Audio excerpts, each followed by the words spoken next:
नमस्कार। आप सबका स्वागत है आज का वीडियो में। आज का वीडियो मौर्य काल से है, तो चलिए देखते हैं आज का पहला प्रश्न है, मालवा, गुजरात एवं महाराष्ट्र किस शासक ने पहली बार जीते? तो चंद्रगुप्त मौर्य। अगला है, मुद्रा राक्षस का लेखक कौन है? विशाखदत्त। मौर्य साम्राज्य में प्रचलित मुद्रा का नाम क्या था? पन।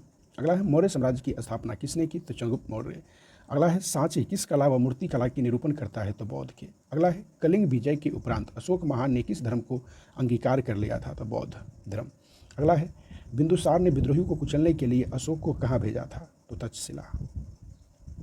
अगला है, किसकी तुलना मैकियावेली के प्रिंस से की जाती है? तो कौटिल्य का अर्थशास्त्र से। अगला प्रश्न है, विशाखदत्त के प्राचीन भारतीय नाटक मुद्रा राक्षस की विषय वस्तु हैं चंद्रगुप्त मौर्य के समय में राज दरबार की दुर्भिसंधियों के बारे में। अगला है, अशोक का उत्तराधिकारी कौन था? तो कुणाल। अगला है, प्राचीन भारत का वह प्रसिद्ध शासक जिसने अपने जीवन के अंतिम दिनों में जैन धर्म को अपनाया? तो चंद्रगुप्त मौर्य। अगला है, कौटिल्य चाणक्य किसका प्रधानमंत्री था? तो चंद्रगुप्त मौर्य के। अगला है, चाणक्य का अन्य नाम था? तो विष्णुगुप्त, यानी चाणक्य को ही कौटिल्य या विष्णुगुप्त नाम है। अगला है, वह शासक कौन था जिसने राज सिंहासन पर बैठने के लिए अपने बड़े भाई सुसीम की हत्या की थी? तो अशोक ने। अगला है, अशोक ने अपने सभी अभिलेखों में एक रूपता से किस प्राकृत का प्रयोग किया? तो अर्धमगधी। अगला है, वह व्यक्ति कौन है जिसका नाम देवान पियादसी भी था? मौर्य सम्राट अशोक। अगला है, चंद्रगुप्त के शासन विस्तार में किसने मुख्य रूप से मदद की थी? तो चाणक्य। अगला है, किसने सहिष्णुता, उदारता और करुणा के त्रिविध आधार पर राजवंश की स्थापना की? तो अशोक ने। अगला है, मौर्य काल में शिक्षा का सर्वाधिक प्रसिद्ध केंद्र था? तक्षशिला। अगला है, जिसके ग्रंथ में चंद्रगुप्त मौर्य का विशिष्ट रूप से वर्णन हुआ है वह है विशाखदत्त। अगला प्रश्न है, अशोक के शिलालेखों में प्रयुक्त भाषा? तो प्राकृत भाषा है। अगला है, मेगास्थनीज ने भारतीय समाज को कितने श्रेणियों में विभाजित किया था? 7। अगला है, कौटिल्य के अर्थशास्त्र में किस पहलू पर प्रकाश डाला गया है? तो राजनीतिक नीतियों पर। अगला प्रश्न है, पाटलिपुत्र को किस शासक ने सर्वप्रथम अपनी राजधानी बनाई? तो चंद्रगुप्त मौर्य।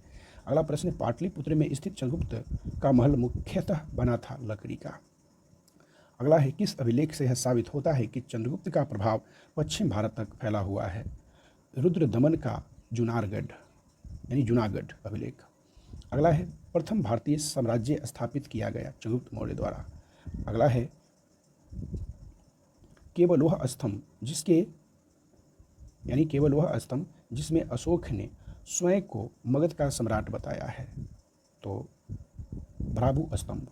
अगला है, बराबर यानी गया जिला की गुफाओं का उपयोग किसने आश्रय गृह के रूप में किया? तो आजीवकों ने। अगला है, किस मौर्य राजा ने दक्कन की विजय प्राप्त की? तो चंद्रगुप्त मौर्य ने। अगला है, वह स्रोत जिसमें पाटलिपुत्र के प्रशासन का वर्णन उपलब्ध है वह है इंडिका। इंडिका के लेखक मेगास्थनीज है। तो मेगास्थनीज की पुस्तक का नाम क्या है? तो इंडिका। अगला है, नंद वंश के पश्चात मगध पर किस राजवंश ने शासन किया? तो मौर्य वंश ने। अगला है, अशोक ने अपने राज्याभिषेक के चौथे वर्ष में निग्रोध के प्रभाव से प्रभावित होकर किससे बौद्ध धर्म की दीक्षा ली?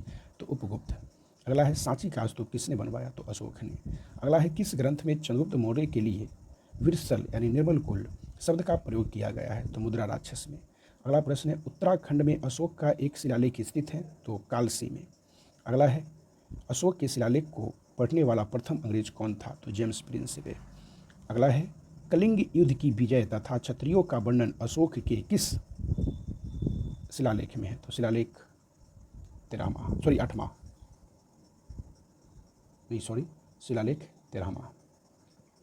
अगला है, प्रसिद्ध यूनानियों राजदूत मेगास्थनीज भारत में किसके दरबार में आए थे? तो चंद्रगुप्त मौर्य के।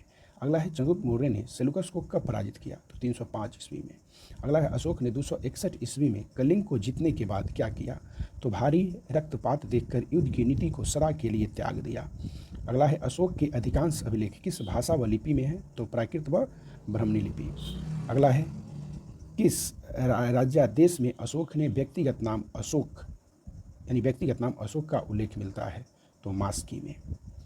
अगला है, श्रीनगर की स्थापना किस मौर्य शासक ने की थी? तो अशोक ने। अगला प्रश्न है, किसने पाटलिपुत्र को पोलीब्रोथा कहा? तो मेगास्थनीज ने। मौर्य काल में गुप्तचरों का क्या कहा जाता था? तो गुड पुरुष। अगला प्रश्न है, किस ग्रंथ में शूद्रों के लिए आर्य शब्द का प्रयोग हुआ है? तो अर्थशास्त्र में। अगला है, किस जैन ग्रंथ में चंद्रगुप्त मौर्य के जैन धर्म अपनाने का उल्लेख मिलता है तो वो हैं परिशिष्ट पर्वन। अगला है अशोक के काल में कौन सी लिपि दक्षिण भारत में परिवर्तित हुई थी, तो ब्राह्मणी लिपि। अगला है अनंत पॉलिसी किए गए एकास्म अशोक स्तंभ जिस पांडु रंजित बालुकास्म में के एकल टुकड़ों में तछित किए गए उसे साधारणतः कहाँ की खदानों से निकाला गया, तो मिर्जापुर के समीप चुनार से। अगला है बिंदुसार की मृत्यु के समय अशोक एक प्रांत का गवर्नर था, उज्जैन का। अगला है कौन सी घोषणा युद्ध और हिंसा के प्रति अशोक के आंतरिक दुख को स्पष्ट करता है, तो कलिंग का पृथक शिलालेख। अगला है किस शिलालेख में अशोक ने घोषणा की है कि सभी मनुष्य मेरे बच्चे हैं, तो पृथक कलिंग शिलालेख। अगला है अशोक द्वारा कलिंग पर चढ़ाई की जानकारी के लिए कौन सबसे महत्वपूर्ण स्रोत है, तो 13वां शिलालेख, बृहत शिलालेख। अगला है भारत यानी भारतीय लिखने की कला नहीं जानते, यह किसकी उक्ति है, तो मेगास्थनीज के। अगला है अशोक के बारे में जानने के लिए महत्वपूर्ण स्रोत, तो शिलालेख है, यानी अशोक की जानकारी शिलालेख में यानी शिलालेख से पता चलता है बेहतर से बेहतर। अगला है किस श्रीलंकाई शासक ने अपने आप को मौर्य सम्राट अशोक के आदर्शों के अनुरूप ढालने की कोशिश की, तो तीसरा। अगला है मौर्य काल में एग्रोनोमाई किसे कहा जाता है, तो सड़क निर्माण अधिकारी को। अगला है किसके शासन काल में डायमेक्स या डिमेकस भारत आया था, तो बिंदुसार के शासनकाल में।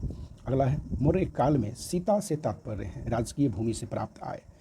अगला है अशोक का समकालीन तुरमय कहा जाता था, तो मिस्र को। अगला है कहाँ से प्राप्त अभिलेखों से मौर्य काल में अकाल सूखा जैसी दैवी प्रकोप के समय राज्य द्वारा राहत कार्य किए जाने का विवरण मिलता है, तो महास्थान बांग्लादेश और सोहगौरा उत्तर प्रदेश। अगला है अर्थशास्त्र में उल्लिखित सप्तांग में शामिल है राजा, क्षेत्र, प्रशासन एवं कोष। अगला है अशोक ने श्रीलंका में बौद्ध धर्म का प्रचार हेतु किसे भेजा, तो महेंद्र और संघमित्रा को। अगला है कौटिल्य द्वारा रचित अर्थशास्त्र कितने अधिकरणों में विभाजित हैं, तो 15। अगला है कहाँ से अशोक की द्विभाषाई यानी ग्रीक और आरामाइक अभिलेख प्राप्त हुए हैं, तो शेर ए कुना यानी गंधार से। अगला और लास्ट अशोक ने मनसेहरा यानी पाकिस्तान एवं सहयाज गढ़ी पाकिस्तान से प्राप्त बृहत शिलालेख में किस लिपि का प्रयोग किया है, तो खरोष्टी लिपि का। तो जो देख रहे थे वो मौर्य काल से था। अगर आप चैनल पे नए हैं तो चैनल को सब्सक्राइब कर लें। आज के लिए इतना ही, फिर मिलेंगे अगले टॉपिक के साथ अगले वीडियो में। धन्यवाद।